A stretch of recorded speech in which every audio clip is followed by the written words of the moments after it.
myself far too well to be a stranger of pain. Despite it all, we remain in the same. I'm just changing the game. Heart pure, never tainted with fame. Straight ahead, I'ma stay in my lane. Never switching courses. Life's amazing. It's gorgeous. What is good, everyone? It's your boy Natsu with another video for the channel. Welcome back to DMV Sports Zone. And today, I got a special guest. I got Mike Jones from USA Today Sports, who took the time out of his day to join us for a very cool interview. Before getting into the Washington football team or any NFL news, Mike, I was wondering if you could dive into how you got to where you are at right now with USA Today Sports and sort of like your career journey up until now. Okay, yeah. So I grew up in a small town in Virginia, about an hour outside of DC, called Warrenton. I grew up playing sports, but then, in high school, it became apparent that I wasn't gonna continue to grow enough to be a football player. And I had bad knees too. So I decided, I grew up on the Washington Post. That was like always at our house, at my grandparents' house, so living on their sports section. And I decided, okay, well, if I can't play sports, maybe I really like writing. So I decided that that was what I thought I wanted to do. And I had a project for school where I had to talk to someone in the career field I was interested in. And I did an interview with our local sports editor, a weekly newspaper.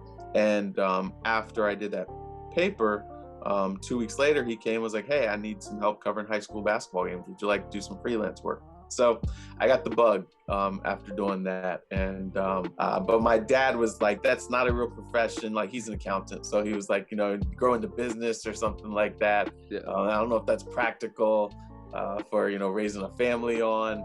But it was just the only thing that like I had a passion for. And I almost went into the National Guard, paid for journalism school.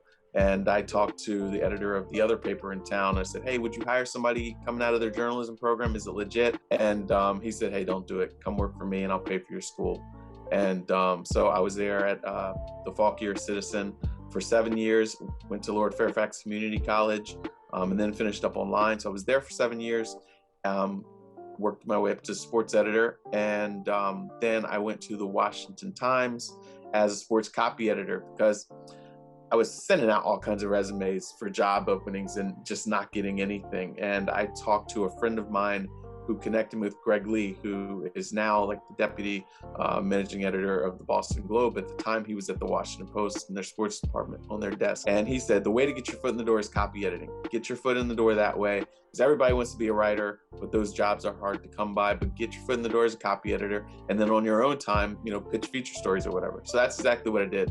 Got a sports copy editing job where, I was editing the basketball writers, the NFL writers, and the columnists. And on my own time, I would say, hey, can I do a feature on this guy? And they weren't turning away copy. And so I did that for about a year. And then the NBA writer quit in the middle of the season. And I had been doing a weekly NBA report, kind of like a roundup. And so they're like, hey, well, do you want to, jump onto the Wizards beat?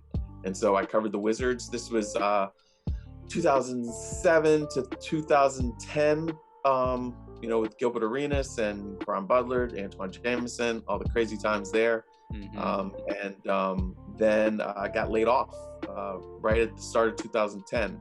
And it was right when blogs were starting to get going. So I started a MikeJonesSports.com blog and kept covering the Wizards before my blog. So I was like, hey, this is like a living resume that I could, hopefully people will see and not forget about me. And maybe it'll lead to, I'll get some news here and there and it'll lead to a job. And sure enough, there was an upstart website in DC that was looking for sports people. And so I went to start covering the Washington football team for them. I did that for a season. Then the Washington Post called and I was there for 8 years. And 2017, I left there and went to USA Today. So I've been there for 3 full years. My 4th year now as a NFL columnist and reporter. And that's how we got here. Okay, thank you very much for that. And I hope for anybody out there who sort of wants to blaze a similar path in media and journalism, hope you learn a couple of tidbits from the great Mike Jones right there.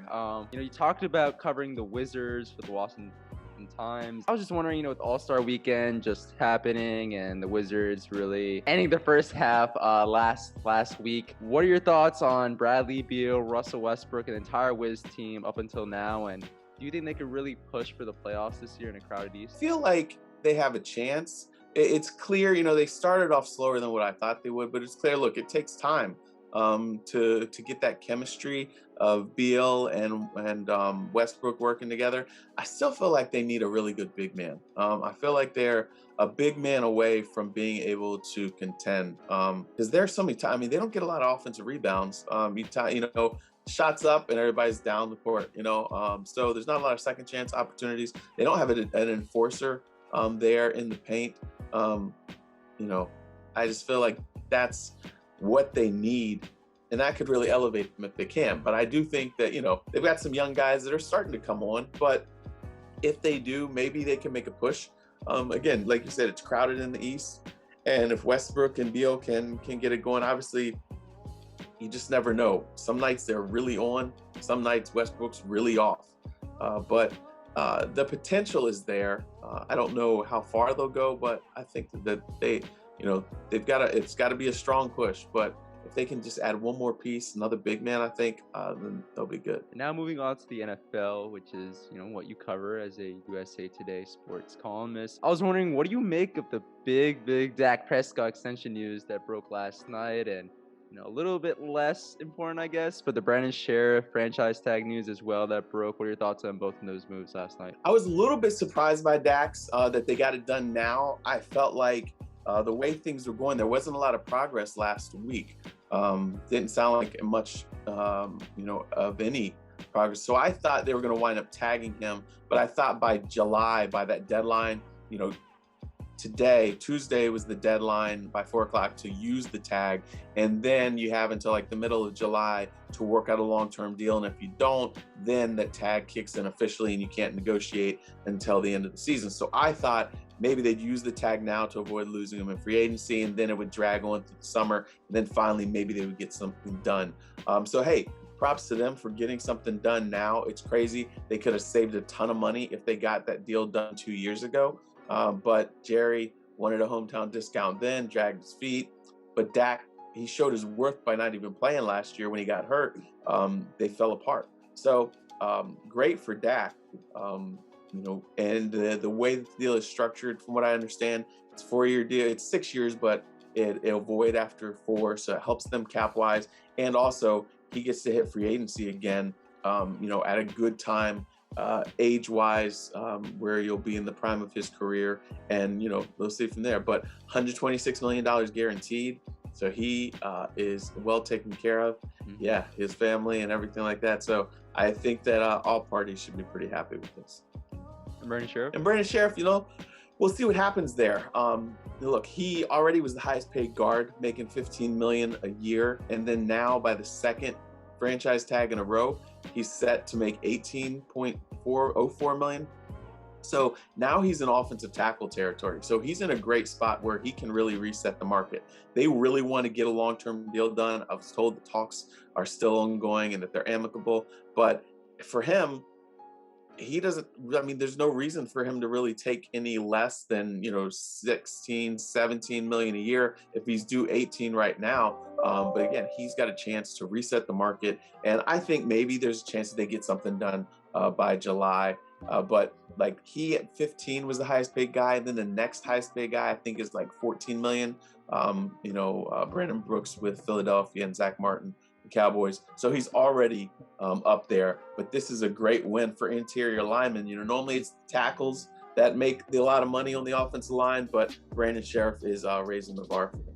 Yeah, for sure. And moving off from those two moves in particular, what do you make of the recent moves across the league to really clear salary cap space room for this upcoming free agency? And do you believe this is a sign that a lot of teams will try to be aggressive this offseason, or is it simply a sign that teams are just trying to save some salary cap space imposed by the pandemic? I think that it's a little bit of both. You have some teams that are in good position cap-wise, like New England, like Washington. There's a number of teams.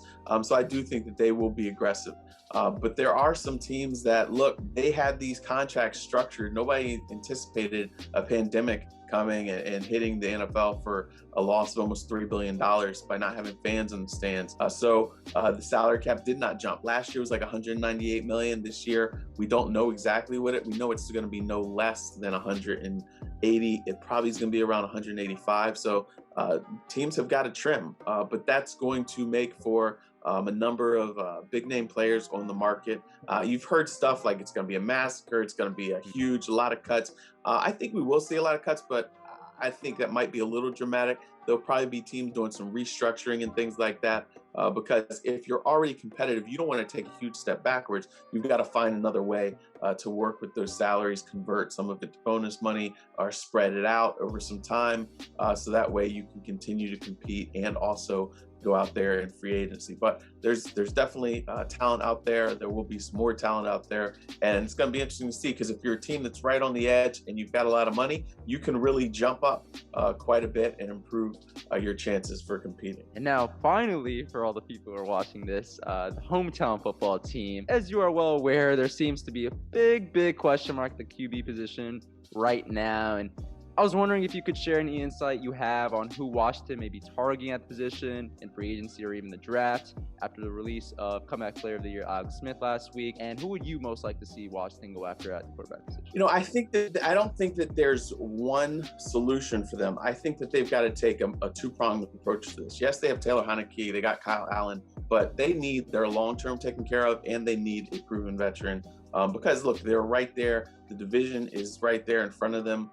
They won it last year, even though they didn't have a winning record. It was a down year for the NFC East, but I think the division is going to bounce back. So, you know, one name that you hear a lot talked about is Marcus Mariota with the Raiders. Possibility he could work out a trade there. I think he'd be a guy that probably, look, he was the number 2 pick of the draft. He wasn't awful in Tennessee, but I think that there was just a number of things that didn't work there. We saw Ryan Tannehill benefit from a fresh start going from the Dolphins to the Titans. I think that Mariota will benefit from a fresh start as well. Washington's got to get some more skill position players, some more talented wide receivers, but Mariota's a guy that's got good mobility. That's something that Scott Turner likes in his quarterback.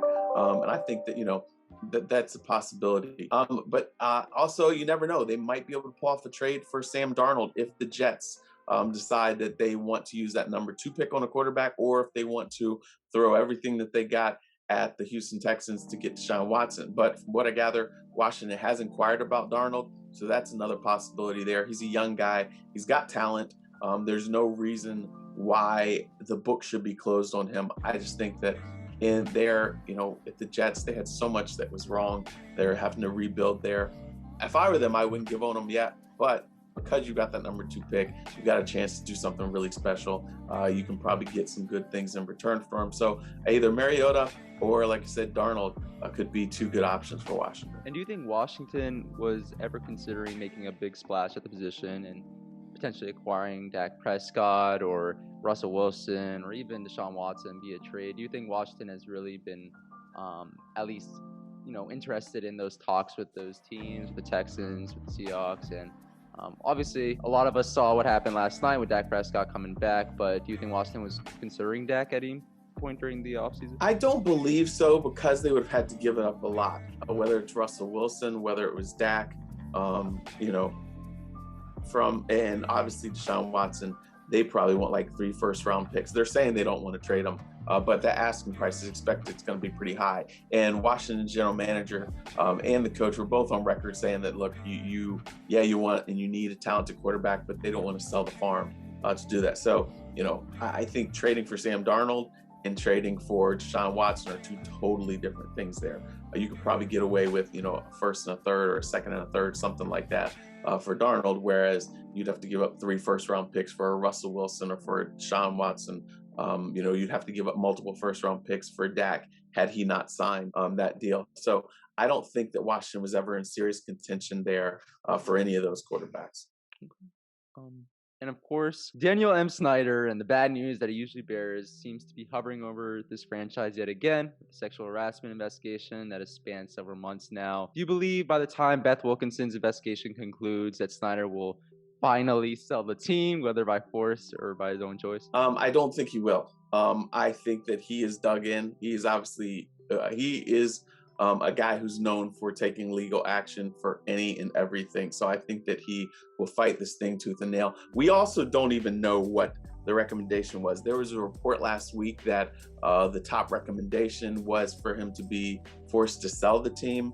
The NFL does not have that report yet. So if that's in draft mode, that report, and if that's going to the NFL, they don't have to take that. From what I can gather, I don't think that the NFL's owners, the other 32 owners, would have to be on board with something like that. And look, all these guys have skeletons in their closet, and none of this stuff, as troubling as it is, none of it implicates Snyder directly. Yes, it all happened on his watch, and I do believe that he was aware of what was going on. But unlike the Jerry Richardson thing in Carolina, where he was, found, he was accused and was guilty of sexual misconduct and harassment, Snyder, there's not that smoking gun. So I would not be surprised if he was fined and suspended, but I don't think that he'll be forced to sell the team. Now, who knows, maybe something could come out of that report that we don't know about that could wind up forcing him to sell. But as everything that we know right now, it doesn't sound like that's something that the owners have had any discussion about forcing right now. And I usually like to save this question for last on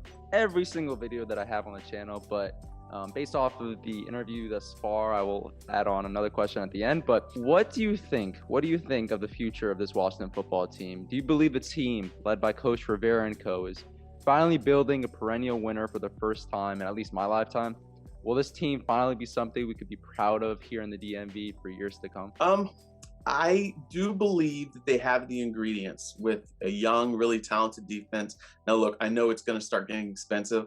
All those guys are first-round picks and around the defensive front, and they're going to start hitting free agency around the same time. So they can't keep everybody, but they do have really strong cornerstones. They've got to add some pieces on the back end of that defense. Offensively, they got a good offensive line, could use some help at offensive tackle, left tackle. But I feel like if they also can add more help at wide receiver and a quarterback, then yes, I think they can really contend. We saw them have an awful start last year, and they fought, they improved as the season went on, they made it to the playoffs. So I don't see why they should not be able to. Again, Snyder has a history of self-sabotaging this team. If he truly has stepped back and is letting Ron Rivera and his guys run this thing, then yeah, I think that the future is bright. But again, you just never know. We thought that Scott McCloughan was going to have this team on the right path.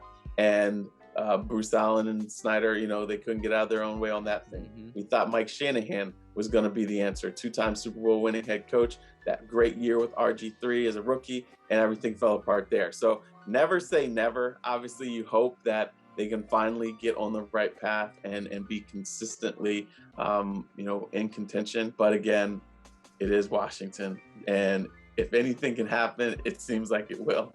Yeah. And, I've noticed it. I'm pretty sure others have noticed it who've watched this video, but I see the Kobe Bryant image right behind you. And I was wondering if you could talk a little bit about what Kobe Bryant meant to you and how the mama mentality has sort of taken over your life over the last year plus, really. Yeah, the death of Kobe really was like jarring, because I felt like, unlike Jordan, okay, so I love Jordan, the GOAT of all time. I wanted to be like him. Whenever I go for layups, my tongue was out, all the crazy stuff. But I felt like I grew up with Kobe, because I was a teenager around the same time that Kobe came into the league. And so you saw him elevate as a player. You saw him elevate. You saw him go through stuff in his personal life and then better himself.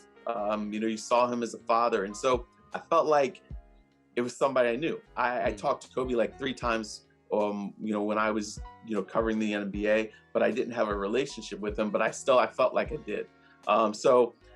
With Kobe, his death, I think is just a reminder to all of us that, look, life is short. And so you got to take advantage of everything. You got to live every day like it's your last, be productive, be intentional, really set your intentions to what matters. The things that we get all worked up and bent out of shape over stuff that's so irrelevant. But there are things that really truly are important in life. And we saw Kobe investing in his daughters. He was passionate about being a father. He was passionate about being a storyteller, a creator. And also, look, his basketball career was over, but he wasn't hanging it up as far as trying to continue to make his mark in a different way. So never settling for where you are, always trying to find a way to get better and be impactful is a lesson that I think we can all take from him. Agreed. And I saw that you snuck that in there a little bit earlier in your comments, but Jordan as the GOAT, still over LeBron at this point. Oh yes, of course. What? Bro, what are you talking about, man? Because, look, 6-0 in the finals. Yeah. Okay? That's all you got to say. Of this generation, yes, LeBron is, like nothing. Look, we'll never see another LeBron James. He's like a hybrid of Michael Jordan and Magic Johnson. His longevity is impressive. The way he has reinvented his game. So now, he was a physical guy attacking the hoop, and he still can do that. But now he got range, he's got a jump shot. That was the thing. Oh, he can't shoot. Now he's jacking 3-pointers and everything like that to change and adapt with the NBA of today. So I think that's impressive. But he still has lost in the finals. How many times? So 6 times. Six times.